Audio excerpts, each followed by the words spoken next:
पूछना चाहती हूँ, निशा भगत, क्या रहस्य जानती है आप मेरे बारे में? आपकी तरह महिला को शराब पिला करके ठेकेदारों के पास नहीं बेचती हूँ। आपने मेरा कर्जा खाया है।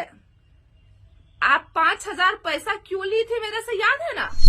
महिला को दोस्त बनाती थी, दारू पिलाती थी और ठेकेदार के हवाले कर देती थी पैसा के लिए। अब पैसा के लिए इतनी गिरी हुई लड़की है।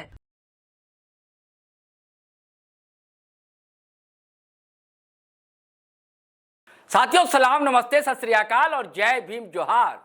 साथियों, एक नेत्री की बहुत चर्चा है झारखंड में। गुमला से लेकर तो चाची तक नींद हराम है, लोग ऐसा कहते हैं, मैं नहीं कह रहा दोस्तों।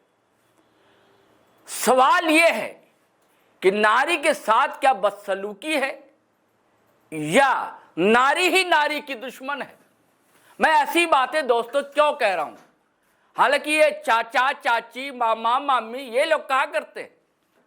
महिलाओं की आप चर्चा आपस में सुनेंगे तो यही सुनेंगे आप कि हमेशा बहू की दुश्मन सास होती है। मैं नहीं कह रहा हूं, मैं इन सब मुहावरों को नहीं मानता साथियों, लेकिन ऐसा दिख रहा है यहां भी झारखंड में। एक नेत्री है, कांग्रेस में थी पहले, फिर जेल कैंप का दामन थामा उन्होंने, उसके बाद फिर उससे नाता भी तोड़ लिया। तोड़ नहीं लिया, उनको पार्टी ने ही हटा दिया। जेल कैंप में, यानी कि jail camp supremo Tiger Jairam Mahato ने उन्हें अपनी पार्टी से बहिष्कृत कर दिया, कह दीजिए। उनका नाम है निशा भगत। अपने बयानों के लिए हमेशा चर्चा में रहती है निशा भगत। दिखाती रहती है आईना दूसरों को, भैया दर्पण देख लो कैसे हो तुम। लेकिन आज तो कमाल हो गया, उन्हें ही किसी ने बड़ा दर्पण दिखा दिया। जिगर मुरादाबादी का एक शेर है ना साथियों, दूसरों पर अगर तबसरा कीजिए, तबसरा यानी कि उनके व्याख्या, उनका विश्लेषण, दूसरों पर अगर तबसरा कीजिए, सामने आईना रख लिया कीजिए। तो दरअसल लोग आईना देखने से घबराते हैं, क्योंकि अक्सर तस्वीर जो है ना धुंधली दिखलाई देती है।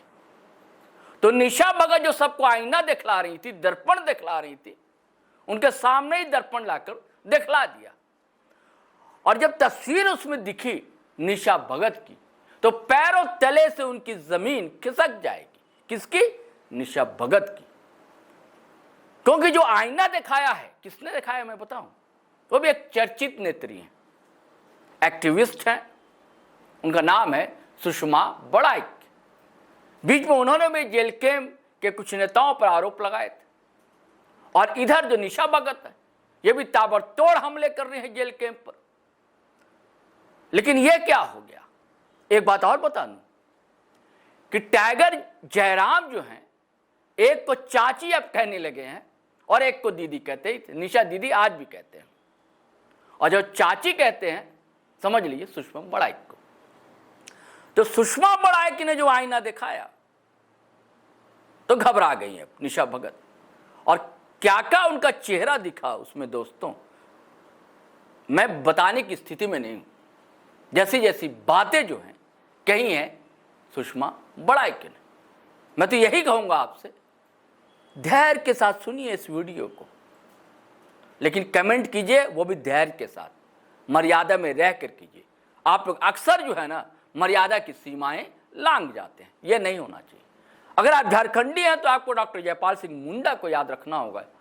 अगर आप झारखंडी हैं तो बिरसा मुंडा को याद रखना होगा। अगर आप झारखंडी हैं तो गुरुजी को याद रखना होगा। झारखंडी है तो विनोद बाबू को याद रखना होगा। उनकी भाषा, उनकी सभ्यता, उनकी संस्कृति, उनका अंदाज, उनकी बोली, उनकी वाणी, ऐसा तो लगता नहीं है जो आप कमेंट करते हैं। तो प्लीज साथियों ऐसा मत किया कीजिए।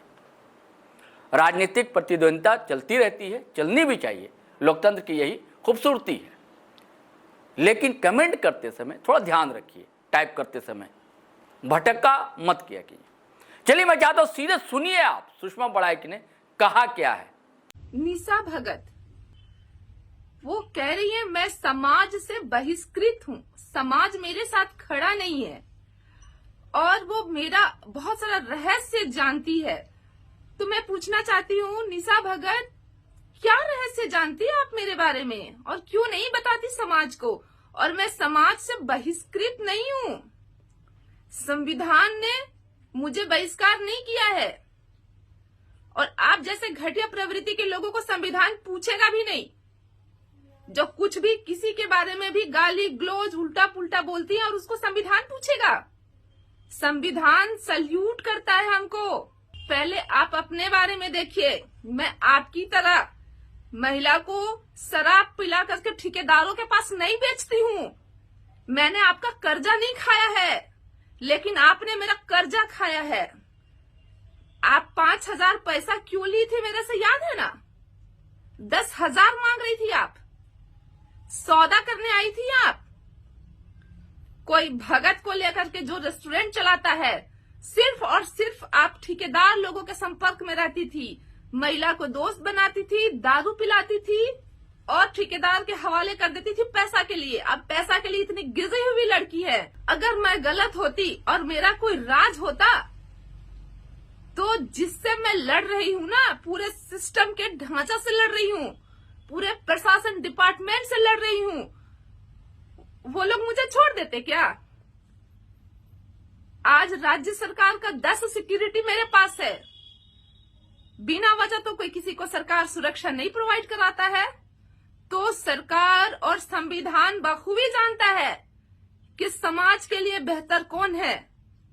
समाज के लिए ना आप जैसी लड़कियां ना गंदगी है, गंदगी। और मैं आपसे डरने वाली नहीं हूं।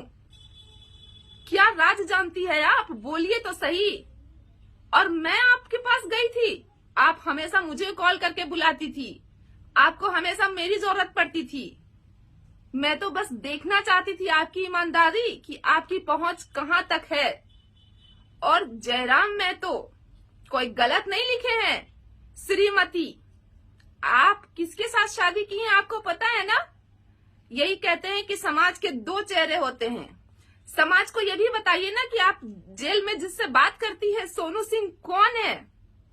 और आपके ऊपर जमशेदपुर के कोई थाना है जिसका एफआईआर का कॉपी मेरे पास है, वो एफआईआर आप पे क्यों हुआ है? आप पे हथियार सप्लाई करने का एलिगेशन है, आप पे क्रिमिनल लोगों से बातचीत करने का, जेल से संपर्क करने का आप पे एलिगेशन है। ठीक है, आपको जमानत मिल गई, आप एक महिला हैं। हमारे माननीय न्यायालय महिलाओं के साथ हमेशा न्याय करते हैं, लेकिन आरोप मिट तो नहीं गया ना आप पर। आपने मुझसे पैसे क्यों लिए थे और किसको लेकर आप मेरे घर आई थी और किसका दलाली करने आई थी आप, है ना? और दूसरी बात, अपनी जो भांजी लगती है या क्या लगती है जिसको आपने घर से निकाला है, दूसरा कोई क्या बोलेगा? वो खुद आपने उसको भी बेचने का काम किया था दारू पिला करके। बताइए ना, सिर्फ और सिर्फ मर्दों के साथ बैठकर शराब पीती हैं, अयाशियां करती हैं, ये चीज आप भूल गई? थोड़ा शर्म कीजिए।